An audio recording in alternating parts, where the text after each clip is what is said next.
Dan kalau kita tidak kuat berpuasa, maka kita boleh tidak berpuasa ya di musafir. Tapi musafir ini nanti kita wajib mengganti di hari yang lain ya. Kalau kita dalam perjalanan tidak berpuasa, mengganti di hari yang lain.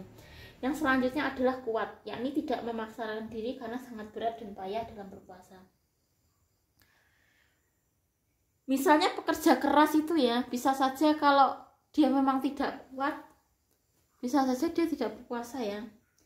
Dan yang selanjutnya khusus bagi wanita pada waktu suci, artinya tidak sedang dalam haid.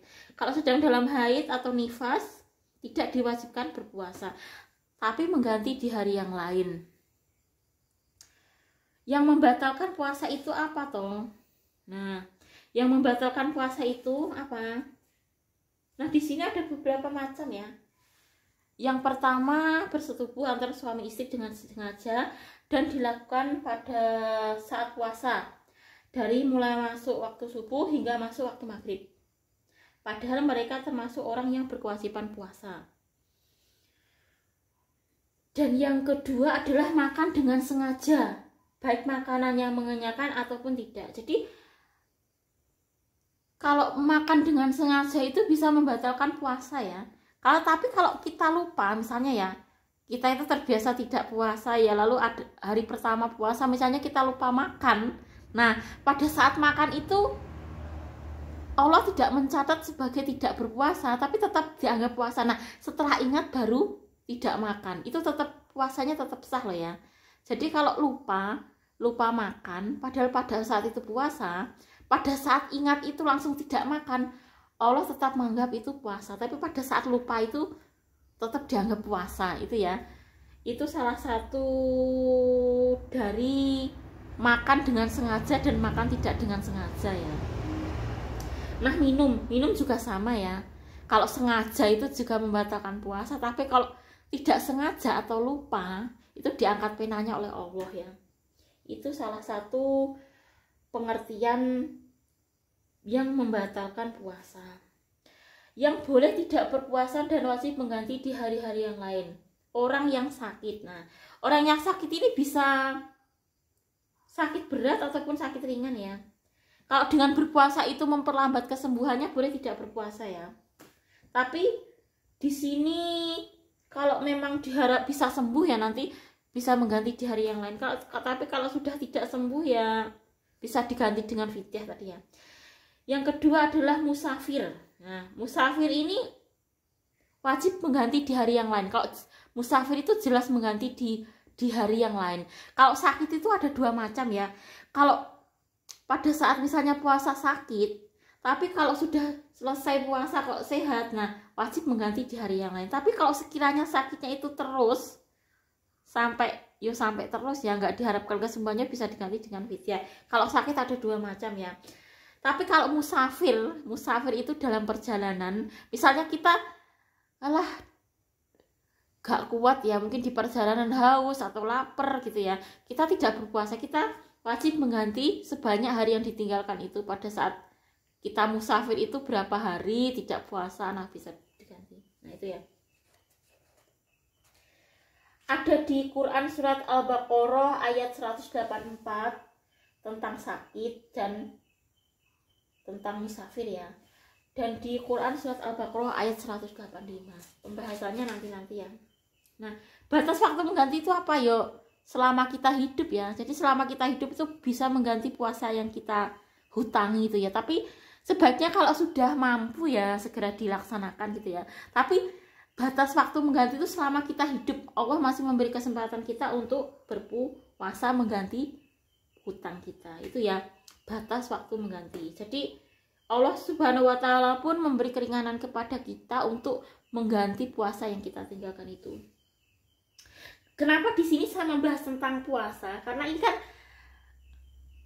akan menjelang puasa ya kan. Selain itu puasa itu merupakan rukun Islam ya. Jadi kalau kita tidak melaksanakan sebagai umat Islam itu kan hukumnya wajib ain. Nah, kalau kita tidak melaksanakan kita berdosa gitu loh ya. Itu kenapa kok saya membahas tentang puasa Ramadan, karena ini akan menjelang puasa Dan kalau kita tidak melaksanakan puasa Ramadan itu kita akan berdosa. Dan ini sangat penting ya di dalam Islam ya. Kalau puasa itu, pengertian puasa itu apa? Yang penting itu puasa Ramadan, ya puasa wajib itu ya. Kalau puasa sunnah ya boleh dikerjakan, boleh tidak gitu ya. Itu kenapa saya kok membahas tentang puasa ya. Nah, sebenarnya masih banyak ya yang boleh tidak berpuasa dan hanya mengganti fidyah ya. Itu juga ada. Yaitu apa? Wanita yang sedang hamil yang bila berpuasa dikhawatirkan akan menimbulkan gangguan pada dirinya dan atau anak yang dikandungnya. Tapi nah ini ya, wanita yang sedang hamil itu boleh ya tidak berpuasa ya. Tapi biasanya itu kalau wanita yang sedang hamil itu kalau sudah selesai hamil biasanya bisa mengganti di hari lain ya. Kalau wanita yang sedang hamil itu ya. Jadi pada saat puasa boleh tidak diwajibkan berpuasa ya, karena payah ya namanya hamil. Lalu yang kedua, wanita yang sedang menyusui. Nah, tapi kalau pada saat menyusui itu pada saat nifas, maka mengganti di hari yang lainnya. Tapi kalau benar-benar murni menyusui, itu diganti dengan fidyah. Itu perbedaannya wanita yang sedang menyusui. Nah, yang selanjutnya adalah orang yang lanjut usia atau orang tua yang apabila berpuasa akan sangat memayahkannya. Tapi kalau masih kuat ya nggak apa-apa ya. Tapi kalau kenapa saya bahas ini, karena ini penting ya. Jadi ini menyangkut tentang rukun Islam ya. Salah satunya adalah puasa. Kenapa kok saya membahas ini ya? Nah, selanjutnya adalah orang yang pekerjaannya sangat berat. Nah, berat ini apa toh? Misalnya pengemudi becak, pekerja tambang, karyawan, pengangkat barang di stasiun, terminal, pelabuhan dan sebagainya. Orang yang sakit menahun yang menurut ahli kesehatan sulit diharapkan sembuhnya, atau walaupun sembuh tetapi memakan waktu yang lama sekali ya. Itu ya. Lalu siapa saja yang karena kondisi badannya atau sebab lain akan amat berat sekali apabila berpuasa. Walaupun bila dipaksa akan kuat juga ya.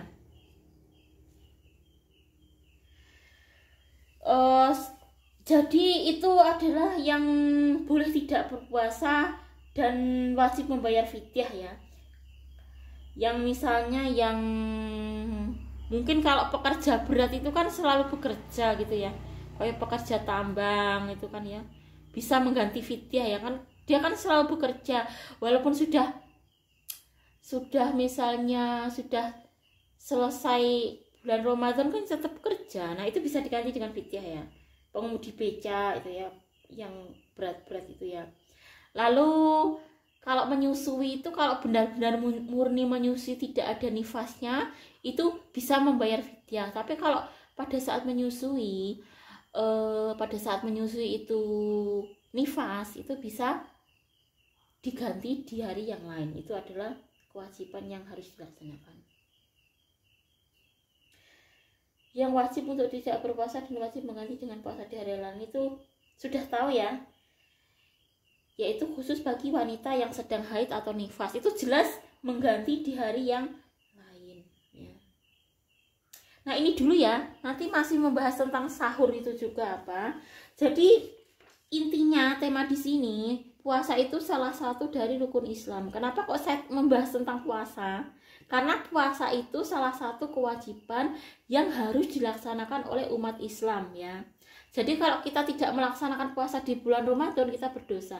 Dan puasa yang ditinggalkan itu tidak akan bisa diganti selamanya kalau kita menyengaja gitu loh ya. Tapi kalau tidak menyengaja ya, jadi hukumnya berat gitu loh ya. Kan tadi hukumnya wajib ain. Jadi kenapa kok saya membahas tentang puasa Ramadan? Karena puasa Ramadan itu penting bagi umat Islam. Itu loh intinya ya. Dan itu merupakan salah satu rukun Islam ya. Setelah mengucapkan 2 kalimat syahadat, lalu sholat, zakat tetap lebih penting daripada puasa Ramadan. Tapi semuanya penting ya. Maksudnya kalau di hadapan Allah itu zakat itu tetap disejajarkan dengan sholat ya, karena sangat penting gitu loh ya.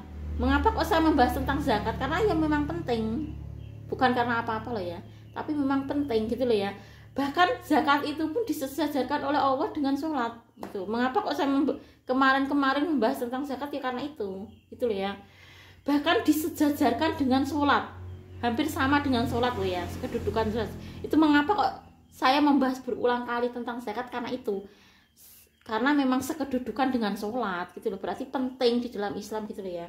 Setelah itu baru puasa Ramadan, yang terakhir baru ibadah haji, itu ya rukun Islam ya. Kenapa kok saya membahas terus tentang zakat? Ya karena penting. Mengapa kok saya membahas tentang sholat? Sangat-sangat penting gitu loh ya. Bahkan amal pertama kali yang dihisab oleh Allah itu sholat ya. Itu gitu loh, kok saya membahas sholat terus kenapa?